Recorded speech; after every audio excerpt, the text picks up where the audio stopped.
Hello everyone, welcome to the SL academy YouTube channel. So बच्चे लोग, और today's topic is none other than दो तीन सवाल हम लोग प्रैक्टिस करते हैं एलसीएम के, और उसके बाद में हम लोग स्टार्टिंग करेंगे हमारे एचसीएफ टॉपिक के। ठीक है बेटा, आई होप आप सब क्लियर हैं। बेटा हम लोगों ने ना पहले इसके बारे में ना थोड़ा सा डिस्कस कर लिया, हमने इसकी हिस्ट्री जान ली, क्या चीज होती है, कैसे होती है, क्या नहीं होती है। अब दो चार उसके ऊपर और ऐसे क्वेश्चन करते हैं जो कल की क्लास में हमारे छूट गए थे। तो शुरुआत करते हैं आज के बहुत ही जानदार शानदार से सेशन की। मैं अमित आदित्य स्वागत करता हूं आपको आपके अपने यूट्यूब चैनल एसएल एकेडमी के ऊपर। बेटा देखिए, आज का हमारा क्वेश्चन है, वह छोटी से छोटी संख्या क्या होगी जिससे 5 घटाने पर 5 क्या करना है। अब तक हमें जो सवाल मिल रहे थे ना, वो हमें इस प्रकार से मिल रहे थे कि सर छोटी से छोटी संख्या है, ठीक है, शेषफल 5 बच रहा है, शेषफल अलग अलग बच रहे हैं। अब कह रहा है कि सर छोटी से छोटी संख्या क्या होगी जिससे 5 हम घटाएं, उसके बाद हमें जो शेषफल मिले वो 10, 12 और 15 से पूर्णतया विभाज्य हो। ये बात बेटा वो अगला हमसे कह रहा है। इसको कैसे करेंगे आइए देखते हैं। सारी बातें यहीं से शुरू होती है, वह छोटी से छोटी संख्या। जहां पर भी आपको ये वर्ड दिख जाए वह छोटी से छोटी संख्या, दैट मीन्स आपको क्या निकालना है, एलसीएम निकालना है। क्या निकालना है, एलसीएम। तो बेटा 10, 12 और 15 का हम लोग क्या निकालते हैं, एलसीएम निकालते हैं। ट्राई करते हैं, 2 मिनट आपके फटाफट से इसको ट्राई करिएगा, और उसके बाद का टाइम मेरा, मैं एक्सप्लेन करूंगा आपको इसको अच्छे से, ठीक है। लेकिन इसी 2 मिनट के अंदर मैं आपको एक चीज बता देता हूं बेटा, बहुत ही जल्द, और मैं भी नेक्स्ट क्लास आपकी जो होगी वो आपके राजस्थान वाला जो पोर्शन है ना, जो आपका क्या बोलते हो आप लोग, एक सामाजिक विज्ञान का जो पोर्शन है एसएसटी का, वो स्टार्ट होने जा रहा है। साथ ही साथ मैथ्स भी चलेगी और सामाजिक विज्ञान वाला पोर्शन भी बेटा आपका चलेगा कंटिन्यूअसली। तो लगातार जुड़े रहिएगा हमारे साथ में, लाइक करिए, शेयर करिए एंड सब्सक्राइब करिए हमारे यूट्यूब चैनल, ताकि ऐसी ही और अपडेट्स आपको जल्द से जल्द मिलती रहे। ठीक है जी, आइए बेटा सबसे पहले इसमें 2 का डिवाइड जा रहा है 10 में कितने टाइम्स, 5 टाइम, 12 में कितने टाइम्स, 6 टाइम, और 15 में नहीं जाता। जिसके साथ नहीं जाता उसको टच भी नहीं करते। अब भी 2 का जा रहा है सर, किस में जा रहा है, 5 में तो नहीं जा रहा, नहीं जा रहा तो नहीं देंगे। 6 में जा रहा है सर 3 टाइम्स, और 15 में जा रहा है सर। अब किसका जा रहा है सर, अब 3 का जा रहा है, 5 में तो नहीं जा रहा, 3 में जा रहा है 1 टाइम, और 15 में जा रहा है 5 टाइम। देन 5 का जा रहा है sir 1 time, then 1 time, then 1 time. कल हमने बात कर लिया था, जहां 1 1 आ जाए वहां हमारा खत्म हो जाता है क्वेश्चन। इसका जो एलसीएम आया बेटा, that is 2 multiply by 2 multiply by 3 multiply by 5 आया। आई 5 3 जा 15, 15 2 जा 30, 30 2 जा 60। क्या कर रहे हैं, मल्टीप्लाई करवाया आपस में, आया हमारे पास में क्या, 16। अब ये तो सर एलसीएम आ गया। अगर मैं इसमें भाग दूंगा, 10 का दूंगा तो पूरा पूरा जाएगा, शेष तो कुछ बचेगा ही नहीं, ठीक है। 12 का दूंगा तो पूरा पूरा जाएगा, 15 का दूंगा तो पूरा पूरा जाएगा। अब देखो सर, उसने क्या कहा था कि 5 घटाने के बाद, क्या करने के बाद, सर 5 को तो आपको घटा ही देना कि सर 5 था, हाँ लो साहब माइनस कर दिया 5 तो हमने घटा दिया। अब घटाने के बाद हमारे पास वो संख्या बचनी चाहिए ना, तो यहाँ तो जो 60 आया है वो तो 7 में आया है, यानी हमें क्या करना है, इस 60 के अंदर इस 5 को जोड़ देना है। क्या कर देना है, जोड़ देना है। समझिएगा मेरी बात। आप कहोगे सर अभी तो उसने कहा कि 5 घटाना है, अब अगर 5 घटाने की बात होगी तो आपने तो यहाँ 5 जोड़ दिया, ऐसे कैसे जोड़ दिया, ये जोड़ा हमने। अब इस पूरे अक्षर को, इसको साथ में पढ़ो, वह छोटी से छोटी संख्या छोड़ो, वह छोटी से छोटी संख्या 65 होगी। क्या होगी, 65 होगी, जिससे 5 घटाने पर, अब 65 से अगर मैं 5 घटाऊंगा तो क्या आएगा मेरा, 60 आएगा। 5 घटाने पर प्राप्त शेषफल, अब 5 घटाया तो 60 बचा, ये 60 क्या होगा, 10 से भी डिवाइड होगा, ये 12 से भी डिवाइड होगा, ये 15 से भी डिवाइड होगा। आई बात समझ में, आगे बात समझ में। ऐसा कैसा बेटा, एक और करते हैं क्वेश्चन, ठीक है। मैं ले लूं एक बार। वह छोटी से छोटी संख्या क्या होगी जिससे 2 को गुणा करने पर प्राप्त शेषफल 6, 8, 10। लो सा, वह छोटी से छोटी संख्या क्या होगी आई, जिससे दो को गुणा करने पर, क्या करने पर, गुणा करने पर वह किससे, एक तो 6, एक 8, एक 10, एक 6, 8 और 10 से पूर्णतया विभाजित होगी, ठीक है जी।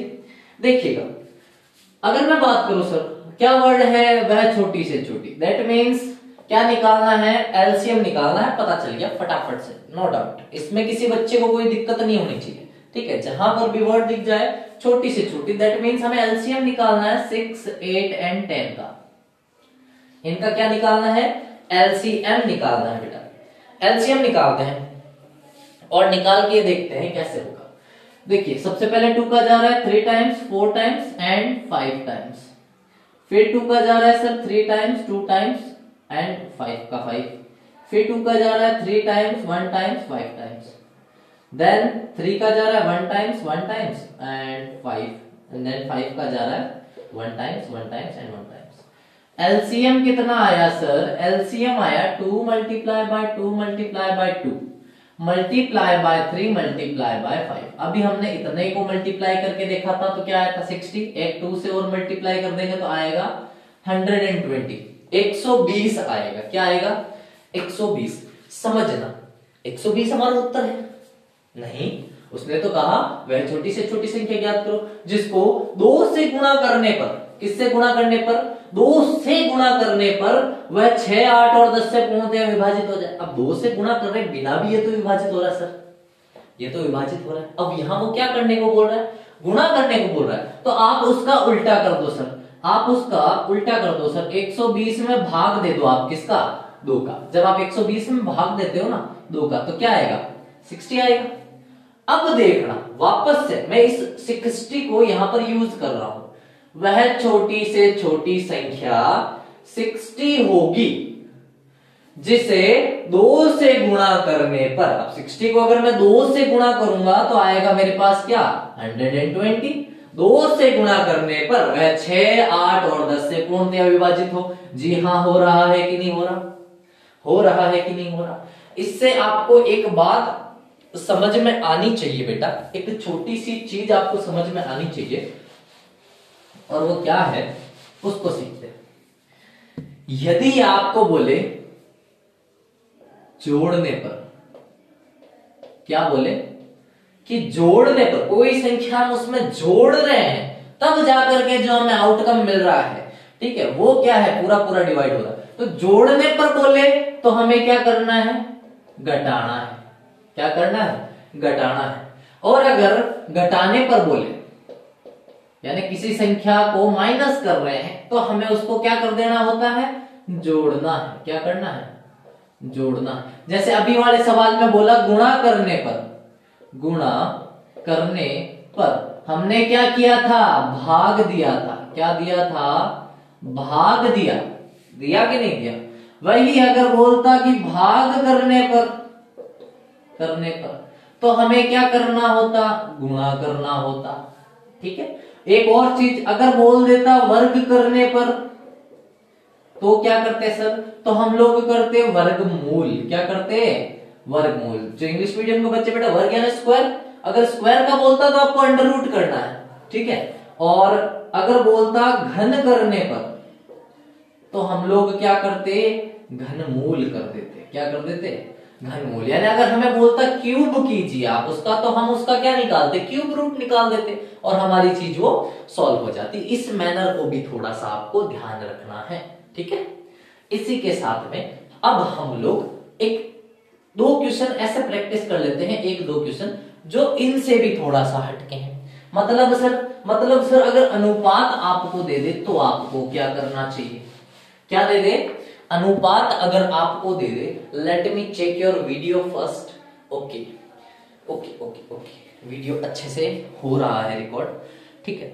अनुपात किस तरह सर, अनुपात कुछ इस तरह बच्चा कि अगर कह दे 2 संख्याओं के रूप, 2 संख्याएं, दो संख्याएं, कितनी संख्याएं? दो संख्याएं, दो संख्याएं 2:3 के रूप में, 2:3 के रूप में है। अब हमें संख्या नहीं बताई, हमें क्या दे दिया? अनुपात दे दिया। यदि इनका एलसीएम 48 है, यदि इनका एलसीएम 48 है तो 48 है तो वह दोनों संख्याएं ज्ञात करो। तो वह दोनों संख्या ज्ञात करो। देखना बेटा, अब जो बच्चे जिन्होंने मैथ्स छोड़ दिया था 10th के बाद, उनके लिए तो दिक्कत हो जाएगी। बोला सर ये किस टाइप का क्वेश्चन आपने उठा के दे दिया, ये तो मतलब कुछ समझ में नहीं आ रहा, कहां से करूं। और वहीं अगर मैं कहूं आपसे, अगर मैं एक 6ठी क्लास का, 7वीं क्लास का या 8वीं क्लास का बच्चा आपके सामने उठा के ले आऊं, तो उसके सिलेबस में ये चीज होने की वजह से वो ये सवाल आराम से कर देगा और उसको मन में एक कॉन्फिडेंस हो जाएगा कि जिस चीज की तैयारी मेरे से उम्र में आज 6-6 साल 7-7 साल बड़े बच्चे कर रहे हैं, बड़े मेरे भैया लोग कर रहे हैं, ठीक है, उनके सिलेबस का क्वेश्चन मैं कर पा रहा हूं, तो वो अपने आप को एक इंटेलिजेंट लेवल पे गिनना शुरू कर देगा। ठीक है, जबकि है कुछ भी नहीं, मामूली सी बात है। क्या है देखो, बोला 2:3 के रूप में। अरे संख्या नहीं दी तो क्या हुआ? अनुपात तो दिया है, दिया है कि नहीं दिया? संख्या नहीं दी तो क्या हुआ सर? हमें अनुपात तो दिया है, दिया है ना। एक हमने बचपन में सीखा था सर, जब भी संख्या की जगह अनुपात दिया हो, अनुपात का मतलब क्या होता है? एक कटा छटा रूप। जैसे एग्जाम्पल के लिए अगर मैं आपसे कहूं 1:2, 1:2, और अगर मैं आपसे कहूं 2:4, ठीक है, ये दिखने में दोनों अलग अलग चीजें हैं, लेकिन मैं ये कह सकता हूं कि ये दोनों सेम है। क्यों सेम है सर? ये एक वो रूप है जो कट छट के आया है, पूरा कट गया, और इसको मैं 2 की टेबल से 1 टाइम और 2 की टेबल से 2 टाइम और काट सकता हूं, और काटने के बाद ये भी 1:2 आएगा, ये पहले से 1:2 है। ठीक है, रेशियो का मतलब होता है किसी संख्या को इतना ज्यादा काट छाट के छोटे रूप में ले आए कि अब और उसको ज्यादा क्या नहीं किया जा सकता? हल नहीं किया जा सकता। जितना उसको हल किया जा सकता था उतना हम पहले ही कर चुके। लेकिन बेटा अनुपात दिया किनका? संख्याओं का ही दिया था ना। आइए इन 2 और 3 को मैं चाहूं तो अनुपात को पूरी संख्या भी मान सकता हूं। कैसे? मान लिया कि सर 2 के साथ में जो कट गया वो पार्ट क्या था? x था, और 3 के साथ जो कट गया वो पार्ट भी क्या था? x था कि नहीं था? अगर मैं आप लोगों से कहूं बेटा 3 और 2 का एलसीएम निकालो, क्या निकालो? एलसीएम निकालो, तो हमने एक नियम छोटा सा पढ़ा था। अब मैं अपने ही फॉर्मूलाज जो मैंने आपको सिखाए हैं इंप्लीमेंट करना शुरू करूंगा।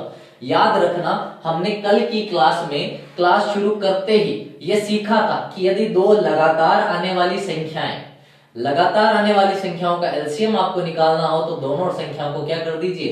मल्टीप्लाई कर दीजिए। मतलब अगर 2 और 3 का मेरे को एलसीएम निकालना होगा ना, तो वो क्या आएगा? 3 × 2 यानी कि 6x आएगा। क्या आएगा? 6x आएगा बेटा। दोनों संख्याओं का एलसीएम कितना आया? 6x, यानी एलसीएम आया 6x, और इधर से हमें एलसीएम कितना दिया हुआ था सर? 48 दिया हुआ था, तो वो भी लिख लिया, बराबर में लिख लिया। ये 6 यहां x के साथ गुणा में है, इधर भेजोगे तो किस में चला जाएगा? भाग में चला जाएगा, 48 के अपॉन में आ जाएगा। और 6 की टेबल हम लोग बोले कितनी बार बोले? ठीक है, 8 बार बोले तो कितना आता है? 48 आता है कि नहीं आता? 8 बार बोला 48 आया। क्या सर हमारा मान आया? नहीं आया। ये किसका मान आया? x का मान आया। अरे संख्या को क्या माना था? 2x, और संख्या को क्या माना था? 3x। तो पहली संख्या अगर मैं बात करूं, पहली संख्या तो वो कितनी थी? 2x थी। दैट मीन्स 2 को मल्टीप्लाई करना है किसके साथ? x के साथ। x की वैल्यू कितनी आई? 8, तो 2 × 8 16। और अगर दूसरी संख्या की बात करूं, मैं बात करूं, that is 3x। That means 3 × x। 3 को अगर मैं 8 से मल्टीप्लाई करूंगा तो 24 आएगा कि नहीं आएगा? तो तो ये हमारी वो दो संख्याएं हैं जिनका रेशियो हमें ये 2:3 दिया हुआ है, जिनका अनुपात हमें कितना दिया हुआ है, 2:3 दिया हुआ है। अब आई बात समझ में, I mean to say that अब आपको समझ में आ गया होगा कि अगर कभी रेशियो वाला सवाल दे दे तो उसको किस हिसाब से करना चाहिए। Let us do another question related with this. देखते हैं आप लोग उसको कैसे करते हैं। आइएगा, यदि दो संख्याओं का अनुपात, अब मैं अनुपात चेंज कर रहा हूं, नीचे वाला तो मैं हटा ही देता हूं, ये लीजिए अनुपात चेंज कर रहा हूं, मैं एलसीएम चेंज कर रहा हूं।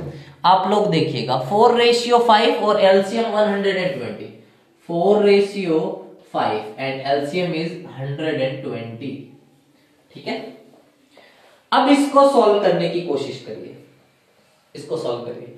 सेम चीज है, हमने अभी भी बात करी, दो कॉन्जुगेटिव, दो पास पास आने वाली संख्या है, तो अनुपात क्या हो जाएगा सर। सबसे पहले तो अनुपात हो गया सर, एक तो 4x और एक 5x। एलसीएम निकालना है किसका, 4 और 5 का, तो 4 मल्टीप्लाई बाय 5 20x आ गया एलसीएम। उधर एलसीएम कितना है सर, 120 है, तो इस 20x के इक्वल में 120 रख लेंगे। x की वैल्यू कितनी आ जाएगी, 120 में 20 का डिवाइड देंगे तो 6 आ जाएगी। आ जाएगी कि नहीं आ जाएगी सर। x की वैल्यू निकाल ली, तो फर्स्ट संख्या जो पहली संख्या होगी वो क्या होगी, 4 multiply by 6, that means 24 and another one is 5 multiply by 6 30। हमारा पेपर तो ऑब्जेक्टिव है ना, हमें वहां टिक लगाना है, टाइम वेस्ट नहीं करना थ्योरी लिख करके। थ्योरी मैंने पहले क्वेश्चन में इसलिए लिखी थी ताकि आप लोगों को अच्छे से टर्म समझ में आ जाए, कैसे निकाल रहे हैं, क्या कर रहे हैं, किसको किससे मल्टीप्लाई कर रहे हैं। अब यहां मैं सीधा कह दूं बेटा पहली संख्या 24, दूसरी संख्या 30, वहां ऐसे ऑप्शन में दे रखा होगा, ऑप्शन ए 24 30, ऑप्शन बी ठीक है 26 32 या 34, ठीक है, option C 0 0, option D none of these. ठीक है, आपने को क्या करना है, अपने को रफली काम करके आंसर ढूंढ के टिक लगा के काम करना है, आगे निकल जाना है कि नहीं। किसी एक क्वेश्चन के ऊपर हम अटक के तो रह नहीं सकते ना। अगर हम किसी एक क्वेश्चन के ऊपर अटक के रह जाएंगे दैट मींस हमारा टाइम वेस्ट हो जाएगा वही। और आपको पता ही है हिंदी के 30 क्वेश्चन आने, इंग्लिश के 30 क्वेश्चन आने, मैथ्स के 25 क्वेश्चन आने कि नहीं आने। 5 से लेके 7 के बीच में या 5 या 7 के बीच में साइंस से क्वेश्चन आते हैं। कोरिलेटिवली आपके एसएसटी से उससे एसएसटी के पोर्शन से क्वेश्चन आएंगे। तो जो सबसे ज्यादा हेल्प करेगा that is your Hindi, English and maths. ये आपके फैक्टर्स हैं जो इफेक्ट करेंगे आपके पेपर को। आपका सिलेक्शन होगा कि नहीं होगा किसके ऊपर डिपेंड करेगा कि आपको आपकी हिंदी में पकड़ कितनी मजबूत है, आपकी इंग्लिश में पकड़ कितनी मजबूत है और आपकी मैथ्स में पकड़ कितनी मजबूत है। अगर आपको आप साइंस बैकग्राउंड से नहीं हो, आपको फिजिक्स नहीं आती, आपको बायो नहीं आती, आपको केमिस्ट्री नहीं आती, छोड़ दीजिए। नन ऑफ दीज 5 से 7 सवाल आएंगे, उनसे क्या करेंगे आप, छोड़ सकते हो, आराम से छोड़ सकते हो। और उसके अलावा एक मेरे हिसाब से जो इसका एवरेज स्कोर होगा ना सिलेक्शन के लिए जो आपको चाहिए दैट इज 200 का पेपर है, आप 110 कर लीजिए। 200 में से आप 110 कर लीजिए ना, 55%, इससे ज्यादा 55% 60% स्कोर कर लीजिए पेपर में एंड आप सेलेक्टेड हैं, गारंटीड। ठीक है जी।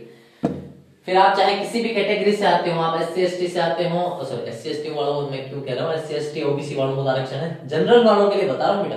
जनरल वाले 110 मार्क्स का करके आ जाओ, मौज हो जाएगी जीवन में। और क्योंकि मैं खुद जनरल से हूं तो मैं आपका दुख दर्द और पीड़ा समझ सकता हूं, है कि नहीं।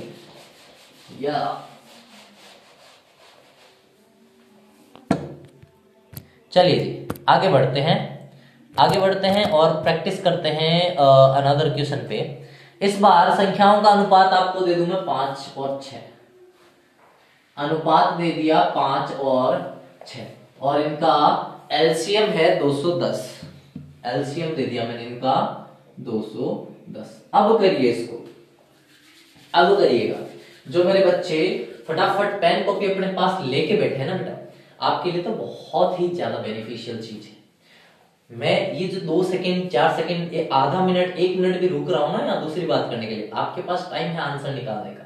मेरे से पहले आंसर निकाल लीजिए और मेरी वीडियो को फास्ट फॉरवर्ड करके आंसर तक पहुंचिए और अपना आंसर मैच करवाइए। नहीं हो रहा, रिवाइंड करिए और आंसर को सही से चेक करिए, आपने कहाँ गलती करी, क्या गलती हुई, और आगे आने वाले क्वेश्चंस में आपको उनका पूरा पूरा ध्यान देना है। ठीक है जी, चलिए आगे बढ़ते हैं। इस बार वही बात, संख्याएं कितनी हो गई सर, 5x और 6x। संख्याओं का एलसीएम कितना आएगा सर, 5 मल्टीप्लाई बाय 6 यानी 30x आएगा। उधर क्या है सर, 210 है, रख दीजिए 30x इक्वल्स टू 210। x की वैल्यू निकालेंगे 210 के अपॉन में क्या जाएगा 30। इजीएस्ट वे, 0 से 0 काटिए, 3 की टेबल में 7 टाइम आता है 30, आता है कि नहीं आता, तो x की वैल्यू कितनी होगी 7। फर्स्ट डिजिट के लिए 5 मल्टीप्लाई बाय 7 35 एंड सेकंड के लिए 6 मल्टीप्लाई बाय 7 42। खत्म। इतना सा टाइम लगना चाहिए। आप अगर वीडियो देख रहे हैं, आपको पता है सर 30 सेकंड में नहीं लगे, 30 सेकंड से कम के टाइम में मैंने ये कर दिया आपको समझा के। अगर आपको समझाना नहीं पड़ता 10 सेकंड बहुत थे, बहुत ज्यादा। ठीक है, तो ये मत सोचना, जो बच्चे कहते हैं ना कि यार पिछली बार पेपर दिया था उसमें मेरे को इतने क्वेश्चन मेरे छूट गए, तो छूटते दो ही कंडीशन में है, या तो आपको वो क्वेश्चन की थ्योरी नहीं पता, क्वेश्चन क्या पूछ रहा था, आप घुमा के बात को कहां से कहां लेके। ठीक है बेटा, एक हमारे सर थे, वो एयरफोर्स के अंदर विंग कमांडर की पोस्ट से रिटायर होकर आए थे। वो हमेशा हमें एक बात कहते थे कि जो लोग ना बहुत ज्यादा सोचते हैं एग्जाम में, उनके एग्जाम को क्लियर करने के चांसेस बहुत कम हो जाते हैं, रेदर देन जो कुछ नहीं सोच रहा, जो टेंशन फ्री होके जितने क्वेश्चन उसको आ रहे हैं वो पहले लगाता जा रहा है उनको। ठीक है, उसको कोई टेंशन नहीं है कि मेरा क्या होगा क्या नहीं होगा। अगर आप एक क्वेश्चन पकड़ के बैठ गए एग्जाम के अंदर, तो ये चीज आपको जरूर इफेक्ट करेगी जब आपका रिजल्ट आएगा तो। ठीक है, एक क्वेश्चन को पकड़ के कभी नहीं बैठना, अलग अलग क्वेश्चन। नहीं हो रहा छोड़ दीजिए, आपने 10 सेकंड दिए, 20 सेकंड दिए, नहीं समझ में आ रहा है क्वेश्चन क्या पूछ रहा है, क्या करना है उसके अंदर, छोड़ दीजिए। अगर आप 20 क्वेश्चन भी छोड़ के आ रहे हो ना, कोई घाटा नहीं हो रहा आपको, आराम से सेलेक्ट हो जाओगे हंसते हंसते। ठीक है, 20 से 25 क्वेश्चन तो ऐसा छोड़ सकते हो आप, एवरेज मान के चलो ना, 5 क्वेश्चन हर पार्ट में से आप छोड़ सकते हो। लेकिन ये भी नहीं होना चाहिए कि सर एक ऐसा सवाल आ गया और आप कह रहे हो सर यार इसको तो छोड़ना पड़ गया, तो छोड़ना उस कंडीशन में नहीं छोड़ना, फिर वो है ना माफी के काबिल नहीं हो, फिर आपकी ही गलती है वहां सारी।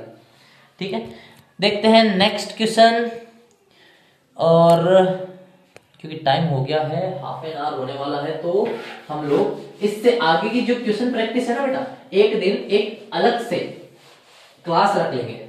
इसके बाद वाली जो क्लास होगी ना बेटा, वो फाइनल क्लास होगी एलसीएम और एचसीएफ की। आज ये सेकेंड क्लास है, थर्ड क्लास होगी ना, वो इसकी फाइनल क्लास होगी। आज की क्लास में अब हम लोग एचसीएफ को सीख लेते हैं, एचसीएफ कैसे निकालना होता है, क्या करना होता है। उसके बाद वाली जो क्लास होगी ना, उसमें जो एचसीएफ का थोड़ा बहुत टॉपिक बच जाएगा, और उसके अलावा जो क्वेश्चन प्रैक्टिस हम लोग करेंगे, ठीक है, जिसके लिए आप कोई भी मटेरियल बुक अपनी उठा सकते हैं। ठीक है, ऑल मटेरियल बुक्स में क्या होता है ना, लगभग कंटेंट सेम मिलेगा आपको, चाहे आप कहीं से भी उठा लो, क्योंकि आजकल हर एक चीज प्रोवाइड हो रही है कहीं पे। मान लीजिए मैं किसी फला अकेडमी से हूँ, मैंने ऑनलाइन मॉड्यूल से कहीं और अकेडमी की किताब मंगवा ली, और मेरे वालों को बोल दिया कि साहब कवर हटा दो, अपना कवर लगा दो और बेचना शुरू। वही काम हो रहा है हर जगह। ठीक है, तो आप एक काम करिएगा बेटा, कोई सी भी आपको जो अच्छी लगे, बेस्ट ऑफ द बेस्ट, हमारे पास टाइम बहुत है। ठीक है, आराम से 6-7 महीने हैं, तो मैं आपको गाइड करूं तो बेटा मैं यही कहूंगा, आप 6th क्लास से लेके 6th 7th 8th 9th और 10th क्लास तक की एनसीईआरटी है ना, एक बार के लिए उसको खंगा लीजिएगा। टॉपिक वही उठाने हैं जो आपके सिलेबस में है। यूं नहीं आप ट्रिग्नोमेट्री उठा के बैठ जाओगे, सर ट्रिग्नोमेट्री करते हैं, वो करते हैं सर। ठीक है, आपको वो कुछ नहीं उठाना, सर सर्कल उठा लिया सर, हम तो थ्योरम करने में लग गए सर। ठीक है, वो काम में नहीं आएगी। जो आपकी टॉपिक्स काम में आ रहे हैं ना, मोर देन 8th क्लास से आगे मत ही जाना। ठीक है, 8th से आगे तो मत ही जाना। 8th क्लास तक की चीजें आप कर लीजिए, 6ठी 7वीं 8वीं 3 क्लास है। एक बार के लिए आप एनसीईआरटी की बुक मैथ्स की लेना और एक एक क्वेश्चन को मिला लेना बेटा। उससे बाहर अगर आपके कुछ चला जाए, उस कंसेप्ट से बाहर, तो कहिएगा। ठीक है, अब उससे क्या होगा, आपके कोर कंसेप्ट है ना बन जाएगा। जैसे कि जिसको कहते हैं ना कोर मजबूत होना। जिम जाते हो, कभी जिम गए हो या नहीं, जो जाता है ना उसके पास बैठना, वो आपको एक ही चीज कहेगा कि पहला 1-1.5 महीना तो कोर मजबूत होते हैं। कोर मजबूत होने का मतलब होता है मसल्स लूज थे वो स्ट्रिक्टली टाइट होते हैं, और उसके बाद वो मसल्स बनना शुरू होते हैं, है कि नहीं? तो वही बात है, आप एक बार बेसिक अपना कमजोर है तो उसको मजबूत करिए, उसके बाद आप शॉर्ट ट्रिक्स पे आइए। उसके बाद की शॉर्ट ट्रिक्स आपके दिमाग में सीधा ऐसे घुसेगी, क्वेश्चन देखोगे पेन कॉपी पे करने की जरूरत नहीं पड़ेगी, सीधा का सीधा फोड़ के आओगे वहीं पे। ठीक है, चलिए बढ़ते हैं अपने नेक्स्ट टॉपिक के ऊपर, that is LCM, sorry LCM हो गया ना, एचसीएफ। बेटा एचसीएफ का भी वही मतलब है, जैसे HCF means highest common factor. Now we are going on factors. अब तक हम मल्टीपल्स के ऊपर काम कर रहे थे, अब हम लोग फैक्टर्स के ऊपर काम करेंगे। जैसे एलसीएम के अंदर एक कोड लाइन थी कि सर जो छोटी से छोटी संख्या, जो छोटी से छोटी वर्ड था, वो उसका एक सिम्टम मान लो, एक ऐसा तरीका था जिससे आप पहचान सकते हो मेरे को क्या कर। इसका भी एक सिम्टम है सर, वो क्या है सर? वह बड़ी से बड़ी संख्या, वह बड़ी से बड़ी संख्या। जहां वर्ड आ जाए बड़ी से बड़ी संख्या, वहां हमें क्या निकालना है सर? वहां हमें क्या निकालना है? एचसीएफ निकालना है। अब एचसीएफ क्या होता है सर? इसको हिंदी में क्या कहते हैं? तो हिंदी में इसको कहते हैं बेटा, हिंदी में एचसीएफ को कहते हैं महत्तम समापवर्तक। महत्तम समापवर्तक यानी कि महत्तम समापवर्तक और महत्तम समापवर्ती, ऐसा कुछ करके इसका हिंदी में नाम होता है। ठीक है, पूरा शायद मेरे को याद नहीं आ रहा होगा, लेकिन महत्तम समापवर्तक कहते होंगे। ठीक है, मैसेप पे शॉर्ट फॉर्म होती है, अगर कहीं भी ऐसा रहते मैसेप पे याद करो, पता तो होना चाहिए ना मैसेप पे होता क्या है। इसके ऊपर बात करते हैं। अब तक हमने एलसीएम के अंदर सीखा था कि सर जितना डिजिट दिए हो उन सबको एक साथ में हम लोग निकाल देते फैक्टर। अब हम लोग क्या करेंगे? मैं आपको सवाल दूं कि सर आप मेरे को बता दो सर 20 और 50 का एचसीएफ निकाल के बता दो, 20 और 50 का एचसीएफ निकाल के बता दीजिए। तो अगर मैं 20 और 50 के एचसीएफ के ऊपर बात करूंगा, दैट मींस कि जो 20 है उसका एक अलग से आपको फैक्टर्स निकालने हैं, और जो 50 है उसके आपको क्या करने हैं? अलग से फैक्टर्स निकालने हैं। ठीक है, अलग से फैक्टर्स किस हिसाब से? जैसे अब इसमें 2 का डिवाइड जा रहा है 10 टाइम्स, 2 का जा रहा है 5 टाइम्स और 5 का जा रहा है 1 टाइम्स। 50 में निकाले सर 2 का जा रहा है 25 टाइम, देन 5 का जा रहा है 5 टाइम, देन 5 का जा रहा है 1 टाइम्स। जो एचसीएफ होता है, आपने अभी इंग्लिश में पढ़ा highest common factor, highest common factor. अब कॉमन फैक्टर का मतलब होता है जो इसमें भी कॉमन हो, इसमें भी कॉमन हो। जैसे 2 इसमें है, 2 इसमें भी है, तो एक तो हो गया 2 मल्टीप्लाइड बाय, अब यहां 2 है, इसमें कहीं 2 ही नहीं है सर, तो ये कॉमन नहीं है। यहां 5 है, यहां मेरे पास क्या है? 5 है, तो एक 5 हमारे पास में कॉमन हो गया सर। इधर के खत्म हो गए, इधर एक 5 है, इधर नहीं है, बात तो वही है ना। तो 5 2 जा 10, तो हमारा एचसीएफ कितना हो गया? 10 हो गया। क्या हो गया? एचसीएफ कितना हो गया? 10 हो गया। आई बात समझ में एचसीएफ की? 2-3 क्वेश्चन करते हैं इसके ऊपर, उसके बाद में हमारा आज का सेशन यही माइंड अप करते हैं। ठीक है, देखिएगा कैसे। मैं आपको बोलूं कि सर आप मेरे को बता दीजिए सर, एक तो 100 का और एक 150 का एचसीएफ निकाल दीजिए सर। 100 का एंड 150 का एचसीएफ निकाल दीजिए। तो जैसे ही एचसीएफ मायने में आता है, वापस से अलग अलग उठाना है दोनों को। 150 उठाया, इसमें 2 का गया 15 टाइम, 50 टाइम, 2 का गया 25 टाइम, 5 का गया 5 टाइम और 5 का गया 1 टाइम। इसके अंदर बेटा 2 का जा रहा है सबसे पहले, कितने टाइम्स जा रहा है बेटा? हाफ कर दो इसका सीधा सीधा। 100 का हाफ क्या होता है? 50, और 25 का 50 का 25, दैट इज 75। अब 75 में किसका जा रहा है सर? 3 का जा रहा है। कितने टाइम जा रहा है सर? 2 टाइम जा रहा है, 5 टाइम 25 टाइम, फिर किसका? 5 का 5 टाइम और 5 का 1 टाइम। खत्म। एचसीएफ ढूंढना है ना, हाईएस्ट कॉमन। देखिए इधर 2 है, इधर 2 है, एक तो कॉमन क्या आ गया? 2 मल्टीप्लाई, इधर 2 है, इधर 3 है, नहीं 5 5, तो ये दोनों एक हो गया 5, इधर भी 5 और इधर भी 5, तो ये भी क्या हो गया 5। मल्टीप्लाई करवाइए, 5 5 25 एंड 2 50। ठीक है, ऐसे आपको करना है। एचसीएफ तो बड़ा नॉर्मल सी बात है, इससे जो है ना क्वेश्चन पूछे भी थोड़े कम जाते हैं, उतने हाई लेवल पे क्वेश्चन इससे नहीं पूछे जाते हैं। ठीक है जी, और टाइमिंग हो गया है। ओके बेटा, हाफ एन आवर की क्लास हो गई है आज की आपकी। होप करते हैं, और होप के साथ एक क्वेश्चन आपके लिए छोड़ के जाते हैं जो आप करेंगे, और उसका आंसर है हम लोग आने वाली हमारी नेक्स्ट वीडियो में सबसे पहले उसी को आंसर करेंगे। आपको बताना है 250 एंड 350 का एचसीएफ। ठीक है जी, ये आपके लिए बेटा होमवर्क है। ठीक है, आज की क्लास में रखते हैं हम लोग इतना ही। ठीक है जी बेटा, आज की क्लास के लिए इतना ही। पढ़ते रहिए, एचसीएफ एलसीएम के क्वेश्चंस मिलाइए, और कोई डाउट हो तो जरूर से उसको कमेंट बॉक्स में शेयर करिए। बेटा, हमारे इस वीडियो की डिस्क्रिप्शन बॉक्स में या हमारे चैनल के अबाउट सेक्शन में आपको हमारे टेलीग्राम की लिंक मिल जाएगी। जल्दी से जल्दी उस टेलीग्राम लिंक को बेटा उस चैनल के साथ जुड़ जाइए, जहां आपको जैसे ही टॉपिक कंप्लीट हो जाएगा ना, उसके लिए आपको डीपीपीज मिलेंगे बेटा वहां पर। ठीक है, जिससे वो आपको प्रैक्टिस करना है डीपीपी को।